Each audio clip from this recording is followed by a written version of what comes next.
Assalamualaikum warahmatullahi wabarakatuh. Ustaz, bayar hutang. Masya Allah. Kalau saya ada utang silahkan disampaikan. Ini saya bayar gitu ya. Soalnya saya bayar. Atau infak yang didahului. Oh bukan, maksudnya pertanyaan. Jadi antum kasih tanda yang jelas tuh kan di sini. Kasih tanda yang jelas. Kadang-kadang kita kalau salah baca bisa keliru. Ustaz, bayar utang atau infak yang didahului.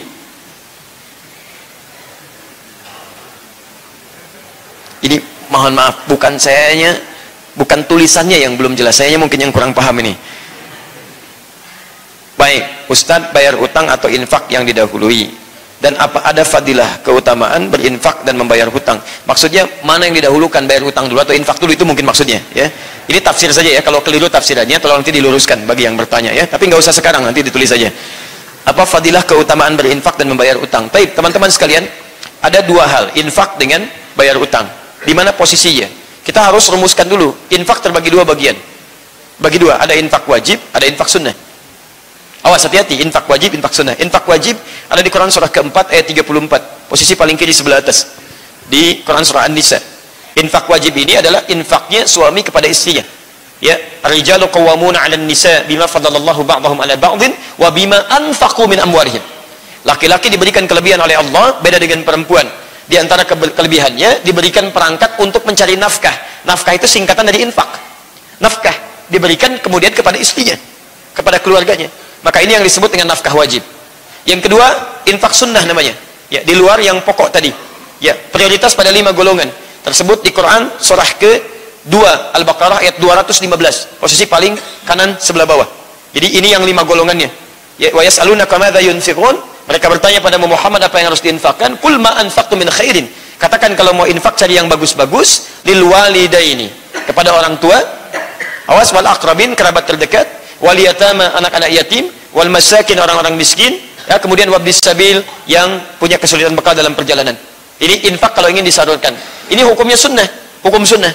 Sunnah dengan wajib ini diikat pahalanya di Quran surah kedua Al-Baqarah ayat 261. Posisi paling kiri sebelah atas.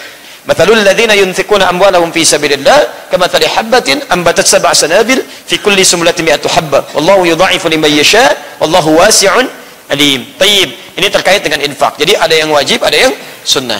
Sedangkan membayar utang itu hukumnya wajib. Enggak ada yang sunnah. Nah, sunnah bayar utang. Masya Allah. Enggak ada, wajib utang dibayar. Bahkan kalau Anda punya utang kemudian tiba-tiba misalnya meninggal dunia, Nabi diantara yang paling enggan menyolatkan seseorang, ya orang yang walaupun dia baik tapi masih ada tanggungan utangnya. Beliau katakan silakan saudaranya aja atau yang lain menyolatkan. Saya belum bisa menyolatkan dia.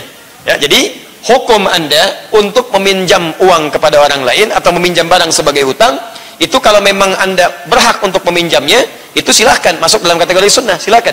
Sunnah itu dianjurkan untuk mengatasi kesulitan yang tidak dimungkinkan sesuai dengan meminjam. Tapi membayarnya itu wajib. Dan turun ayat di sini banyak. Turun ayat di sini, ya. Dalam proses pinjam meminjamnya, Quran surah kedua ayat 282. Itu yang paling panjang, posisi paling kiri dari atas sampai dengan ke bawah. Ya. Nah, cuma di sini posisinya bagaimana ketika Anda dihadapkan pada dua hal tadi. Kalau sama-sama wajib, bayar utang wajib, infak wajib, ya maka dilihat mana yang paling keluasannya. Kalau misalnya keluasannya lebih kepada keluarga cukup di sekian, sebagian bisa untuk bayar utang, maka akan lebih baik jika dibagi dua di sini.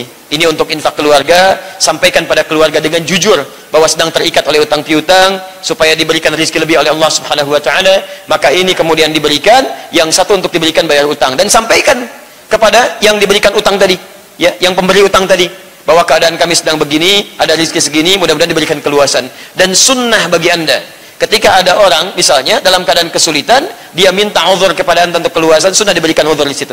Ya, dalilnya jelas. Quran surah kedua Al-Baqarah dari ayat 280 sampai dengan 281, posisi paling kanan sebelah bawah. Ya, wa in kana dzu usratin fanadhiratun ila maisarah.